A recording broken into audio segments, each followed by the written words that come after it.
I've never placed a lot of stock in published polls. I prefer time spent in marginal seats, to be honest. But one thing today's news poll has got right, and that's that the Labor Party and its leader are out of step with the electorate and a long way away from the issues that old Labor used to fight for when it was the party of the worker rather than the party of the left-wing elite.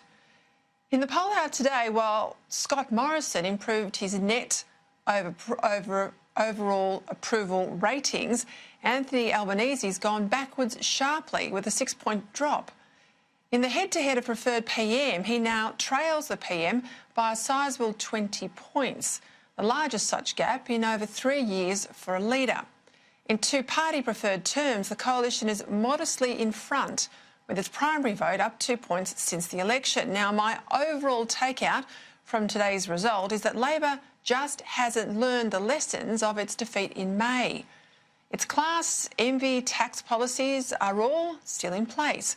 There was some talk a while ago of dropping them early on, post-election. But as we heard from Labor's National President Wayne Swan in a speech on Friday night, these policies, he says, are about core Labor values and must be retained.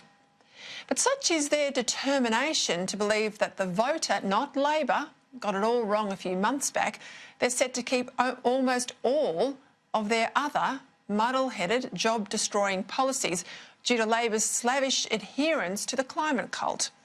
If anything, look at Victoria and elsewhere. Under Labor, this obsession is now worse than ever.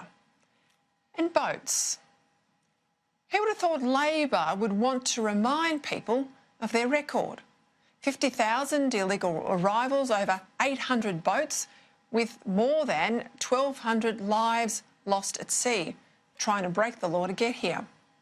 But so keen are they to court so-called progressives that they waded in on the Tamil family issue over the last few weeks, forgetting it was their own border protection failures that got these people here in the first place. Well, the voter in the marginal seats, they haven't forgotten. The person polled in Newspoll over the weekend, well, they haven't forgotten.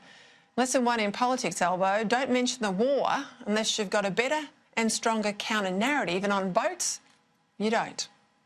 The basic problem about where the once great Labor Party is today is that they're hopelessly split between the growing Green left and the dwindling brand of pragmatists, old-school worker party types who got involved in politics to make the lives of ordinary Australians better. Have a look at Albanese's history. There is no evidence he has it in him to resolve this split in favour of the worker. From his days as the left's designated man in Sussex Street, he's always backed the left position, especially on tax, climate, borders and national security. A big part of the left's problem is that its activists, nearly all of them, live in the inner city bubble, where the only people who don't think like them are the taxi drivers passing through. To them, the outer suburbs of our big cities and towns are Australia's version of the flyover states, same states that elected Donald Trump.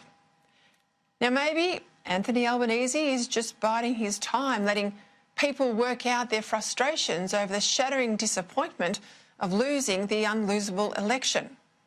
Maybe he'll come up with sensible, middle-of-the-road answers to problems the government is struggling with, but I doubt it.